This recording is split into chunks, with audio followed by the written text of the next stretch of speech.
नमस्कार। आज मैं आपको अपने चैनल के माध्यम से एक कहानी सुनाने जा रही हूँ जिसका शीर्षक है लाइक का जाल। ये सामाजिक चेतना पर आधारित कहानी है। रीना एक छोटे से शहर की साधारण सी लड़की थी। उम्र कोई 20-22 साल थी, पर जिम्मेदारियों का बोझ कुछ ज़्यादा ही था।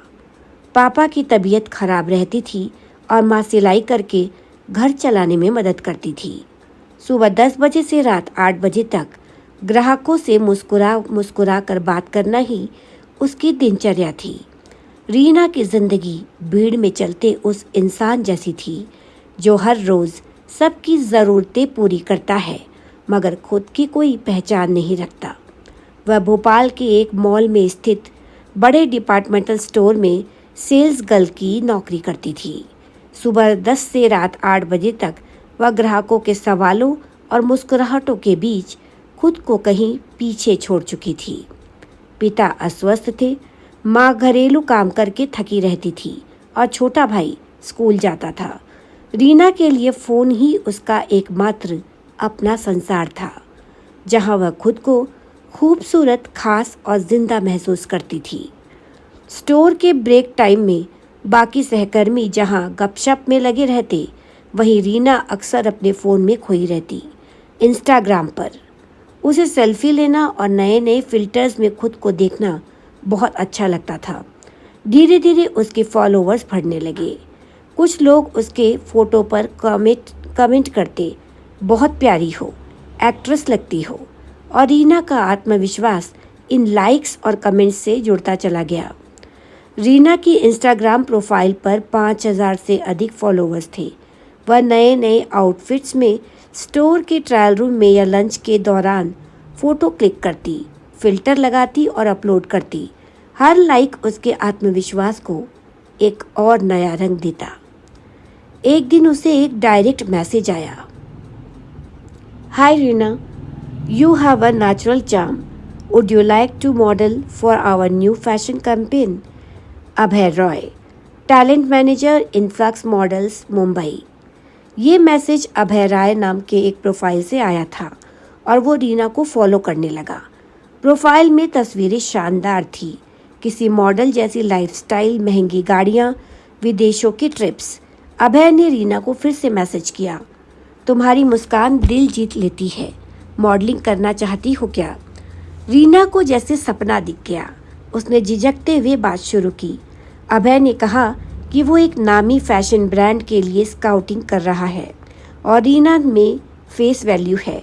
कुछ दिन बातचीत होती रही और फिर उसने एक ऑनलाइन ऑडिशन का ऑफ़र भेजा।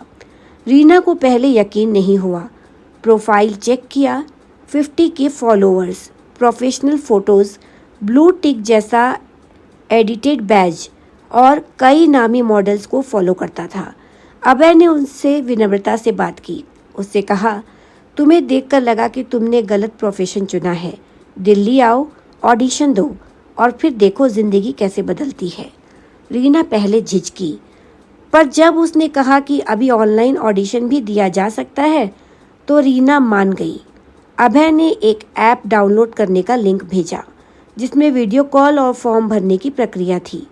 रीना के मन में अंतर्द्वंद भी चल रहा था कि वो अभय पर विश्वास करे या ना करे, परंतु निम्न और मध्यम वर्गीय परिवार के सपने एड़ी चोटी का जोर लगाकर काम करने पर पूरे नहीं होते। एक एक चीज़ के लिए तरसना पड़ता था। ऐसे में अभय वर्मा एक अलादीन के चिराग जैसा लगा रीना को, जो उसके सपनों को पंख दे सकता था, और उसने अभय की बात मान ली। ऑडिशन में शामिल होने के लिए उसे एक वेबसाइट लिंक दिया गया। लिंक पर क्लिक करते ही रीना के फ़ोन में कुछ डाउनलोड हो गया। जैसे ही रीना ने ऐप डाउनलोड किया, उसका फ़ोन अजीब तरह से गर्म हो गया। कुछ देर बाद फ़ोन बंद हो गया। उसी शाम बैंक से मैसेज आया, ₹47,000 withdrawn from your account via UPI। उसी रात उसका बैंक अकाउंट खाली हो गया। 47,000 रुपये जो उसने अपनी माँ की दवाई और छोटे भाई की फ़ीस के लिए बचाए थे। रीना का दिल बैठ गया। वह उसकी साल भर की बचत थी। वह फ़ौरन बैंक गई, फिर पुलिस स्टेशन पहुंची। वहाँ साइबर सेल ने साफ कहा, यह एक क्लासिक फिशिंग स्कैम है। लिंक से आपके फ़ोन का डेटा हैक हो गया और आपकी सारी जानकारी चोरी कर ली गई है। रीना पूरी तरह टूट गई। वह फौरन बैंक गई, फिर पुलिस स्टेशन वापस पहुंची। रीना का केस पुलिस ने दर्ज कर लिया। रीना की आंखों में आंसू थे, पर उसने हार नहीं मानी। जांच के दौरान जब पुलिस ने उस अभय रॉय का आईपी एड्रेस ट्रैक किया तो एक चौंकाने वाला सच सामने आया।